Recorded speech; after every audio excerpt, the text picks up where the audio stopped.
Ça y est, c'est l'heure les amis, jeudi 14 août, j'espère que vous êtes en pleine forme, c'est l'heure de votre revue de presse internationale, spécial Mercato en cette période. Les amis, on n'oublie pas de s'abonner, vous le savez, ça envoie un maximum d'énergie. Et aujourd'hui, le bonbon en fin d'édition, non pas un, mais deux bonbons. Regardez, on va parler de la Coupe d'Afrique des Nations, qui pour succéder à la Côte d'Ivoire de Serge Aurier, et regardez le visage de Mikel Arteta. Est-ce que vous savez quel est le dernier contrat que vient de signer le coach d'Arsenal? Eh bien, réponse au terme de cette nouvelle édition. On va aller absolument partout avec notamment ces deux visages à la une, à ma gauche, Lamine Yamal. Le Barça démarre la Liga samedi sur la pelouse de Majorque, mais qui, pour lui être associé en attaque, attention, un poids lourd pourrait être out du groupe d'Hansi Flick. Et puis à ma droite, assez logiquement, Gigio Donnarumma, le gardien du Paris Saint-Germain avec l'écusson de Manchester City. C'est par les tabloïds anglais qu'on va démarrer avec la détresse de Tottenham.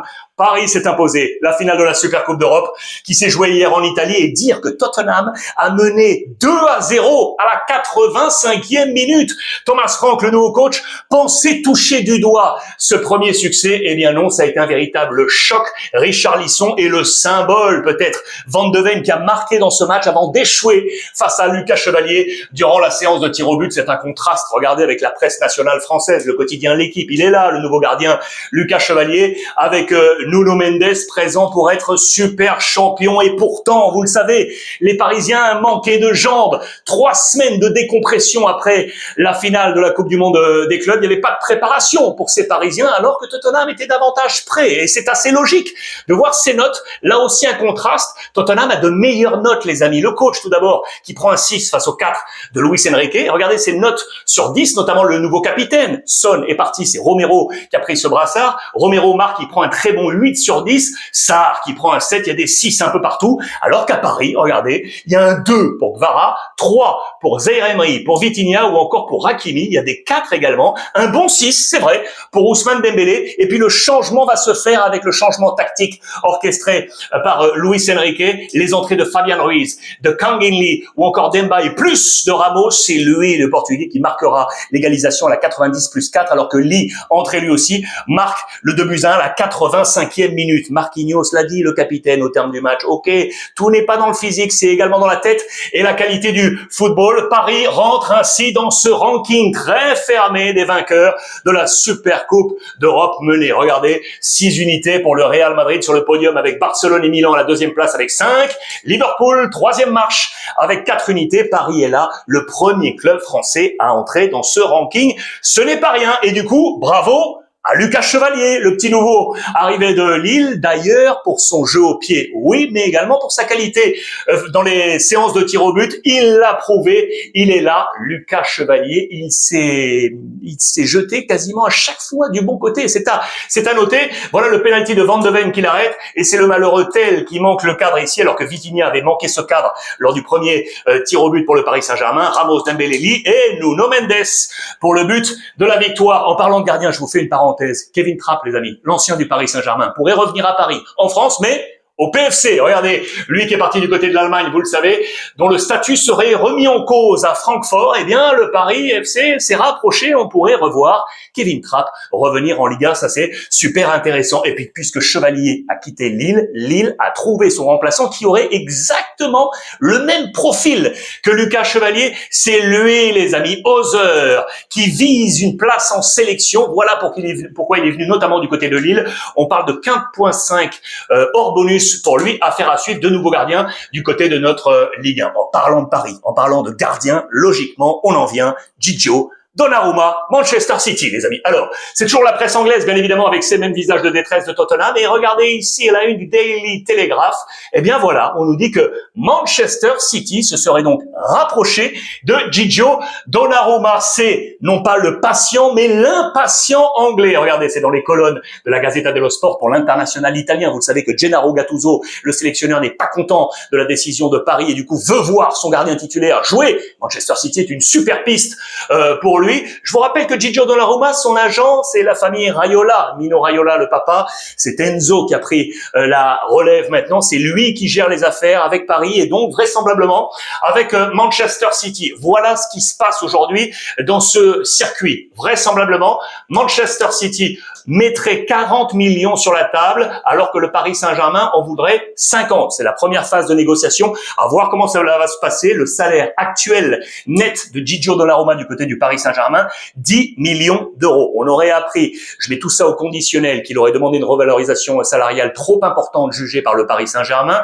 Je vous rappelle également sa position en voyant l'arrivée de Lucas Chevalier et vraisemblablement la volonté du Paris Saint-Germain de franciser, son groupe et d'abord les internationaux tricolores.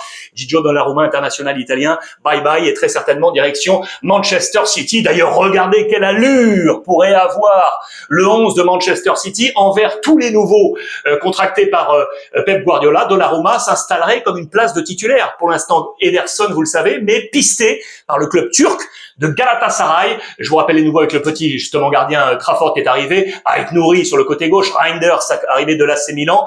Je pense à Nipal le jeune et je pense évidemment à Ryan Cherki, arrivé de l'Olympique Lyonnais, qui vient d'hériter, les amis, du numéro 10 de Manchester City. Nouveau maillot, affaire à suivre. En parlant de gardien, ça y est, enfin, Joan Garcia est inscrit avec le FC Barcelone. C'est à la une, regardez, de toute la presse catalane. Ça se passe aujourd'hui, cette inscription officielle. Il va, lui, pouvoir jouer donc samedi sur la pelouse de Mallorca pour la première journée avec le FC Barcelone. Et pour cause, ça y est, c'est cette fameuse affaire Ter Stegen, puisque la commission médicale de la Liga, ça y est, a placé Ter Stegen en absence longue durée, 4 mois, ce qui permet donc à minima de suspendre sa licence et de la donner à quelqu'un d'autre, en l'occurrence Joan Garcia, pour pouvoir ainsi l'inscrire. Attention, toujours non inscrit, Rashford, Bargi, Chesney, Gérard Martin et Marc Bernal. Je vais y revenir tout de suite. En attendant, la commission justement médicale de la Ligue est venue à Barcelone pour faire les derniers tests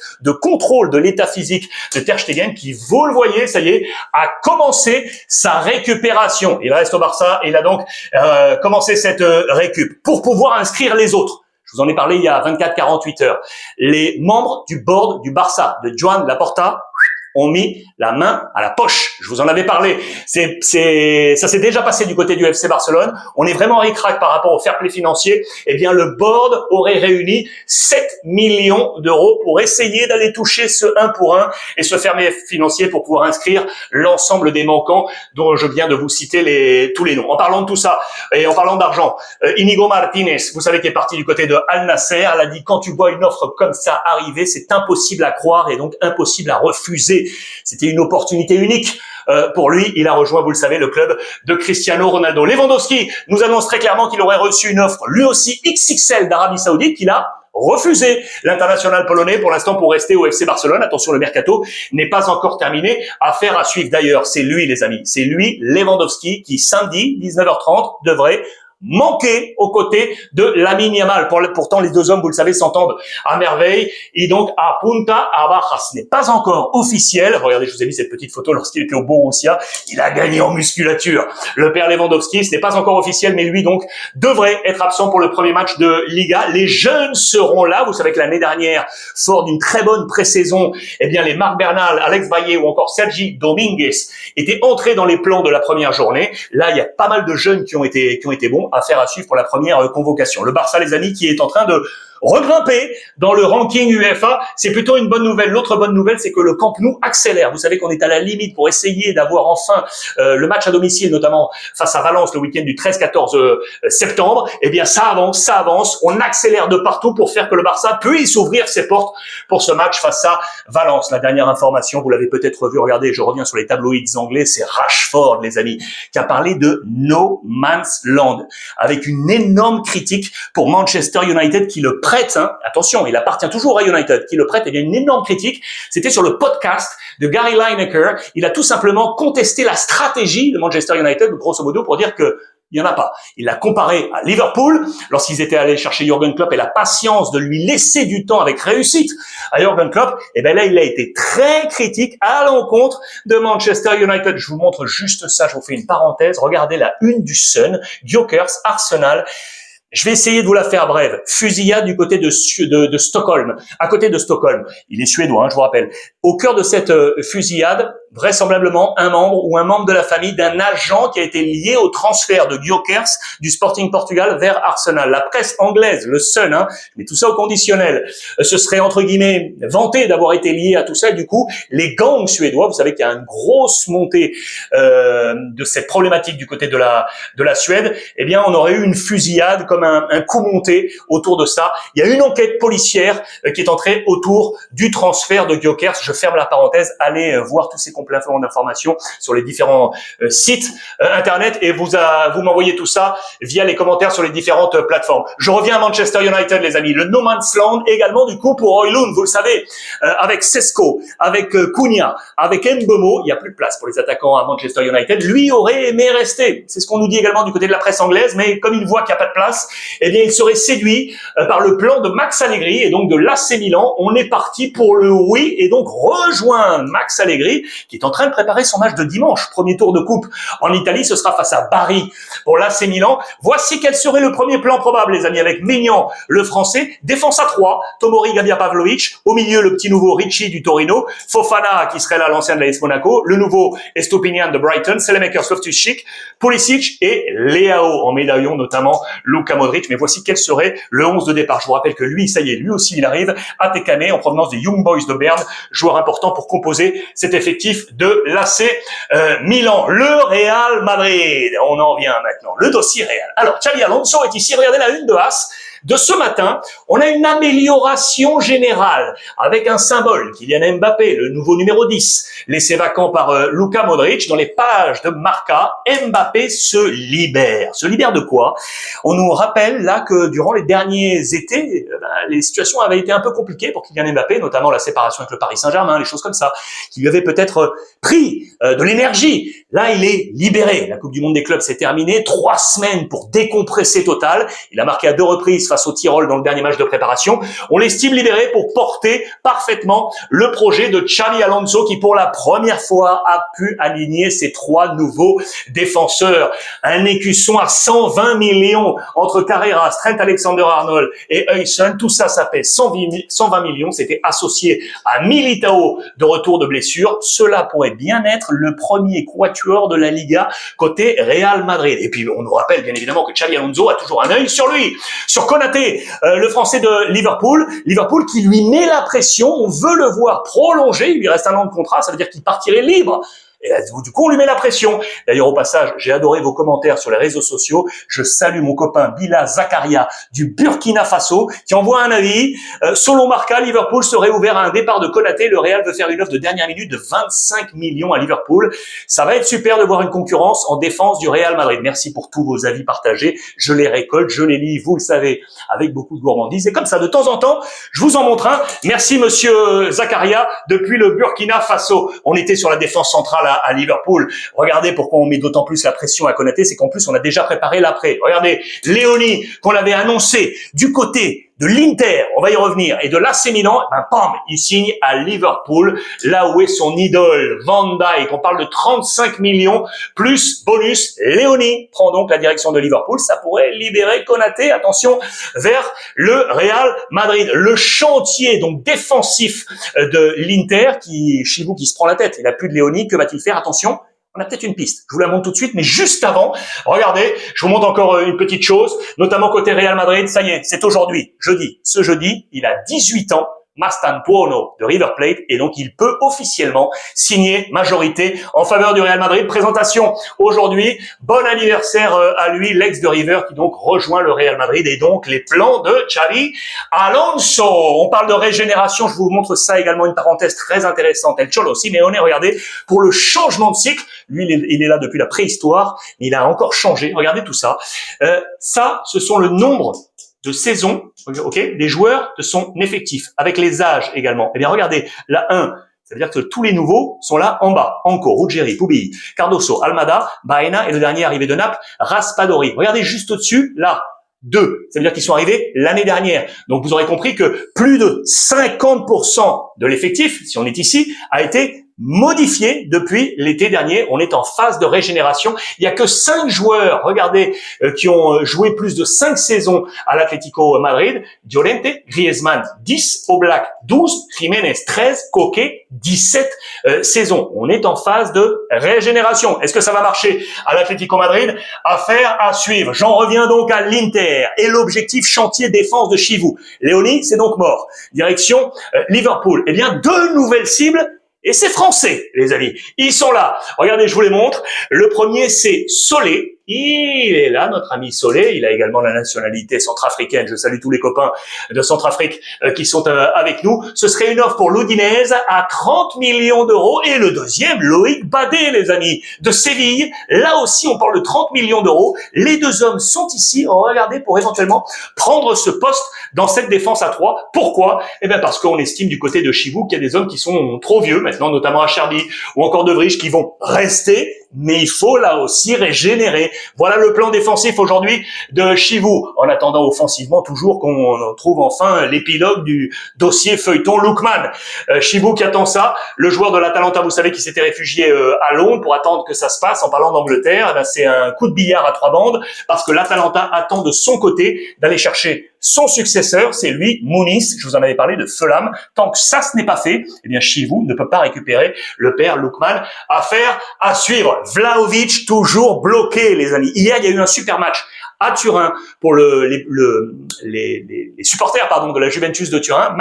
Match entre la Juve, l'équipe première, et l'équipe B, les jeunes, la Next Generation. Match remporté par l'équipe première devant le public. Eh bien, ce public, les amis, a sifflé, visé, ciblé le père Vlahovic. Ça s'est pas très bien passé. Regardez, voilà les sifflets qui sont tombés sur lui. Pourtant, il a marqué dans ce match. Victoire 2-0. Il a marqué dans cette rencontre. C'est Douglas Luiz, lui également sortant, qui a marqué pour la Juventus de Turin. Ça peut être compliqué pour Vlahovic. Regardez, c'était également la une du Corriere dello Sport avec ce visage malgré le but marqué. En attendant, eh bien, Igor Tudor travaille toujours sur le mercato. On avait annoncé O'Reilly pour arriver au poste justement de Douglas Luiz au milieu de terrain, le joueur de Brighton, mais attention, peut-être que sur le gong, en last minute, regardez, le père Bissouma, Yves Bissouma de Tottenham, qui a été privé de la finale, qui était resté du côté de l'Angleterre, puni par Thomas Frank pour des retards à l'entraînement, eh bien, il pourrait débouler au dernier moment du côté de la Juventus de Turin. Ça serait un des deux, les amis. Là aussi, affaire à suivre. Je vous ai dit hier que Gasperini à l'AS Rome manquait de buts. On manquait de buts. Dovbyk devrait sortir. Eh bien, il aurait trouvé quelque chose. Regardez, on parle Jamaïque.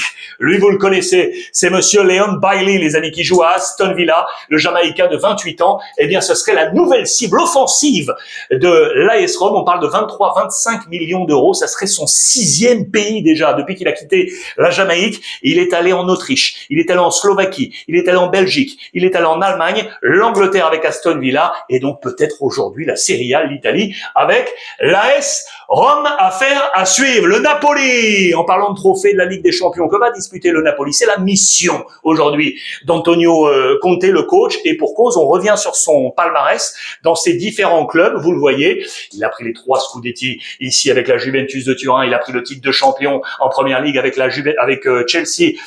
Ici, il avait pris le Scudetto, bien évidemment, avec l'Inter. Saison blanche moyenne avec Tottenham avant de prendre le Scudetto la saison passée. Maintenant, il aimerait bien accrocher à son palmarès la Champions League, en tout cas, aller disputer et montrer les muscles. C'est aussi pour ça qu'il est allé chercher le père De Bruyne, les amis. Voici, regardez, les spécialistes et les titres par joueur. Regardez, Kevin De Bruyne, il a déjà 24 titres au compteur, dont la Ligue des Champions. C'est pour ça qu'on est allé le chercher également, pour cette expérience apportée à ce groupe napolitain. Regardez les autres titrés. Lukaku, on a pris 8. Noah Lang, le nouveau, on a déjà pris 10. Et puis, ça descend. L'objectif d'Antonio Conte, aller batailler pour cette Ligue des Champions. Les bonbons du jour, je vous l'ai dit. On va commencer par la Coupe d'Afrique des Nations. Alors, qui pour succéder à Serge Aurier avec la Côte d'Ivoire, qui avait remporté cette Coupe d'Afrique des Nations face au Nigeria pour la dernière édition. C'est dans les colonnes de la Gazzetta dello Sport. On s'inquiète un chouïa, comme d'habitude, avec notamment le Napoli qu'on vient de laisser avec Anguissa, parce que des joueurs vont manquer à leur effectif durant cette Coupe d'Afrique des Nations du 21 décembre au 18 janvier, avec ici le la composition des groupes. Et voici les têtes de gondole de cette Coupe d'Afrique des Nations en Serie A, avec donc Anguissa au Napoli. Je pense à Aboukhlal, le Marocain au Torino, à Chukwueze, Nigeria, AC Milan. Je pense à Hassan Diao, Sénégal, à Com, à Kosunu, Côte d'Ivoire du côté de l'Atalanta, l'Angola avec Lovumbo, à Cagliari, ou encore la Zambie avec l'Amek Banda à Lecce. Un grand big up à toute l'Afrique parce qu'on va se régaler. On est maintenant à plusieurs semaines. On va préparer un show-off pour cette Coupe d'Afrique des Nations. On va se régaler. Dites-moi un peu ce que vous pensez de toutes ces forces en présence. Et puis le dernier contrat d'Arteta. Il est là, les amis. Regardez, j'accroche le sourire. Il est devenu nouvel ambassadeur mondial de la marque équipementier Under Armour. Les amis, il vient de le signer. Regardez, c'était la présentation. Je salue les copains, d'ailleurs, de Footpack sur les réseaux sociaux qui ont posté ces différents visuels que je vous montre aujourd'hui. Je vous rappelle que Achraf Hakimi a également rejoint Under Armour, ou encore Fermin